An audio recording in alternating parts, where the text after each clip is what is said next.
Power. आज की video ना बहुत इंपॉर्टेंट होने वाली है, स्पेशली उन स्टूडेंट्स के लिए जो एचबीटीयू कानपुर में बीटेक एडमिशन लेने का प्लान कर रहे हैं थ्रू जेईई मेन 2026। इस वीडियो में मैं आपको एक पूरा एचबीटीयू का बीटेक एडमिशन का रोड मैप समझाऊंगा। एलिजिबिलिटी क्या है, डोमिसाइल कैसे काम करेगा, रिजर्वेशन पॉलिसी क्या है, काउंसलिंग का पूरा प्रोसेस क्या होगा, फीस कितनी लगेगी, कौन से डॉक्यूमेंट्स चाहिए और इंटरनल स्लाइडिंग क्या होती है। तो अगर आप एचबीटीयू टारगेट कर रहे हो ना, तो ये वीडियो एंड तक ज़रूर देखना, बिकॉज बहुत सारे स्टूडेंट्स काउंसलिंग में छोटी मिस्टेक्स की वजह से सीट लूज़ कर देते हैं। तो चलिए स्टार्ट करते हैं। सबसे पहले बात करते हैं एलिजिबिलिटी क्राइटेरिया की।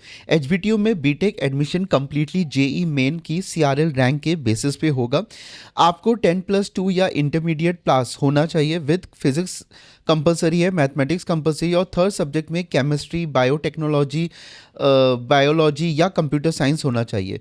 मार्क्स क्राइटेरिया की अगर बात करें तो जनरल कैटेगरी के लिए मिनिमम 55% और एससी, एसटी, पीडब्ल्यूडी वगैरह के लिए 50% रिक्वायर्ड है। और ऑब्वियसली आपको जेईई मेन अपेयर करना कंपलसरी है। अब बात करते हैं हम लोग डोमिसाइल रिक्वायरमेंट्स की, जो बहुत ही इंपॉर्टेंट पार्ट है। ठीक है, अगर आपने 12th यूपी से पास की है तो आप ऑटोमेटिकली होम स्टेट कैंडिडेट हो, डोमिसाइल सर्टिफिकेट की नीड नहीं पड़ेगी। अगर आपने यूपी के बाहर से 12th किया है बट पेरेंट्स यूपी के परमानेंट रेजिडेंट है, तब भी आप होम स्टेट कोटा क्लेम कर सकते हो। डिफेंस, पर्सनल और all India services UP cards को भी होम स्टेट बेनिफिट मिल सकता है। ठीक है, अगर हम लोग अदर स्टेट्स की बात करें तो आपको 5% सुपर न्यूमररी सीट्स मिलेगी और आप सिर्फ वर्टिकल रिजर्वेशन क्लेम कर पाओगे एज पर द सेंट्रल गवर्नमेंट लिस्ट, यानी हॉरिजॉन्टल रिजर्वेशन नहीं मिलेगा। ठीक है, रिजर्वेशन पॉलिसी, इसमें अब रिजर्वेशन पॉलिसी समझते हैं। वर्टिकल रिजर्वेशन यूपी कैंडिडेट्स के लिए एससी के लिए 21%, एसटी के लिए 2%, ओबीसी के लिए 27% रिजर्वेशन है। हॉरिजॉन्टल रिजर्वेशन की बात करें तो एडिशनल रिजर्वेशंस हैं इसमें, जैसे कि फ्रीडम फाइटर डिपेंडेंट्स कोटा 2% का, डिफेंस का कोटा 5%, पीडब्ल्यूडी का कोटा जो होता है वो आपका 5% होता है, यूपी गर्ल्स का कोटा जो होता है वो 20% होता है। ठीक है, और ईडब्ल्यूएस रिजर्वेशन भी अवेलेबल है 10% का। इंपॉर्टेंट पॉइंट यहाँ पे ये है कि कैटेगरी वंस काउंसलिंग फॉर्म में फिल हो गई, बाद में चेंज नहीं होगी, सो फॉर्म केयरफुली फिल करना। अब बात करते हैं काउंसलिंग प्रोसीजर की। Registration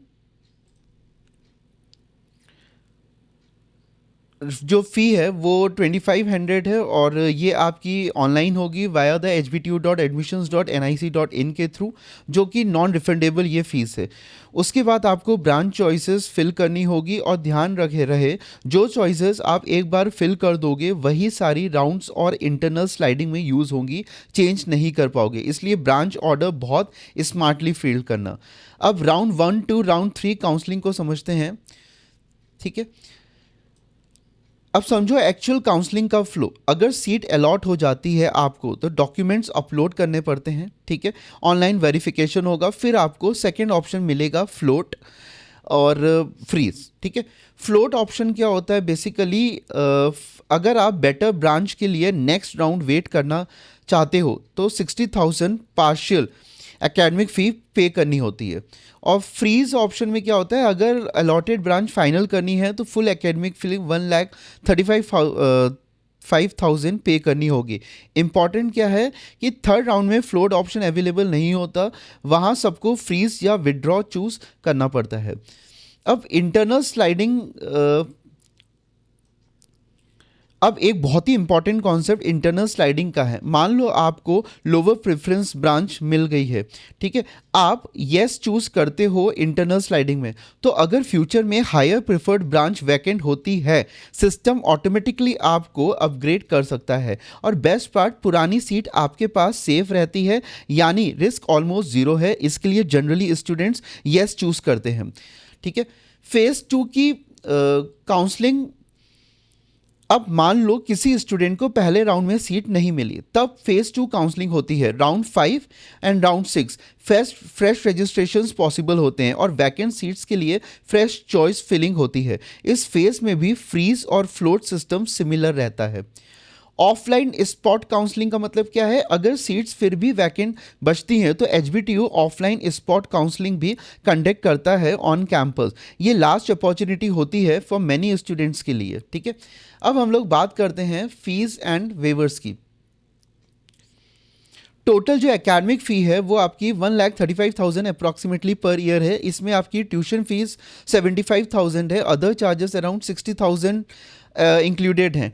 tuition fee waiver financially weak meritorious students के लिए 5% tuition fee waiver seats available हैं, जिसमें 75,000 ट्यूशन फ़ी वेव हो सकती है। और SC/ST गर्ल्स के लिए कुछ फुल वी फेवर सीट्स भी अवेलेबल होती हैं। अब हम लोग रिक्वायर्ड डॉक्यूमेंट्स की बात करें तो काउंसलिंग के टाइम आपको मेनली ये डॉक्यूमेंट्स चाहिए होते हैं, जैसे कि जेई का मेन स्कोर कार्ड, 10th की मार्कशीट, 12th की marksheet, category certificate, domicile certificate, income certificate, medical certificate, migration certificate, Aadhaar और पासपोर्ट साइज़ की कुछ फ़ोटोज़। ओबीसी और ईडब्ल्यूपीएस सर्टिफिकेट लेटेस्ट होने चाहिए, ठीक है। अब रिफंड पॉलिसी की अगर हम लोग बात करें तो अगर आप एडमिशन विड्रॉ करते हो बिफोर लास्ट डेट 5,000 डिडक्शन के बाद रिफंड होगा। 0 to 15 डेज़ के बाद 80% रिफंड होगा, 15 to 30 डेज़ के बाद 50% और 30 डेज़ के बाद नो रिफंड, ठीक है।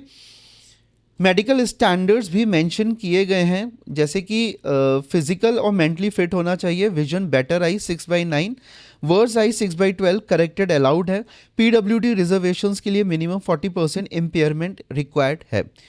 अगर मैं फाइनल आपको एक बताऊं कि अब एंड में एक इम्पॉर्टेंट जो मैं बोलना चाहूँगा कि एचबीटीयू काउंसलिंग में सक्सेस सिर्फ रैंक से डिसाइड नहीं होती है। बहुत बार ना स्मार्ट चॉइस फिलिंग और प्रॉपर काउंसलिंग अंडरस्टैंडिंग भी डिफरेंट क्रिएट करती हैं। इसलिए चॉइस फिलिंग केयरफुली करो, डॉक्यूमेंट्स को रेडी रखो और डेट्स मिस मत करो, फ्लोट और फ्रीज प्रॉपरली समझो, इंटरनल स्लाइडिंग को लाइटली मत लेना, ये भी बहुत इंपॉर्टेंट है।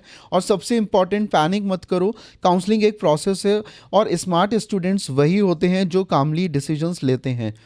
अगर आप चाहते हो कि मैं नेक्स्ट वीडियो में HBTU expected cut offs, best branch order, which branch is best for the placements, HBTU versus AKTU colleges comparison करूं इंटरनल स्लाइडिंग पे, तो आप कमेंट पे ज़रूर करना। वीडियो हेल्पफुल लगी हो तो प्लीज़ लाइक करो, चैनल को सब्सक्राइब करो और अपने फ्रेंड्स के साथ शेयर करो। मिलते हैं नेक्स्ट वीडियो में। Thank you and all the best.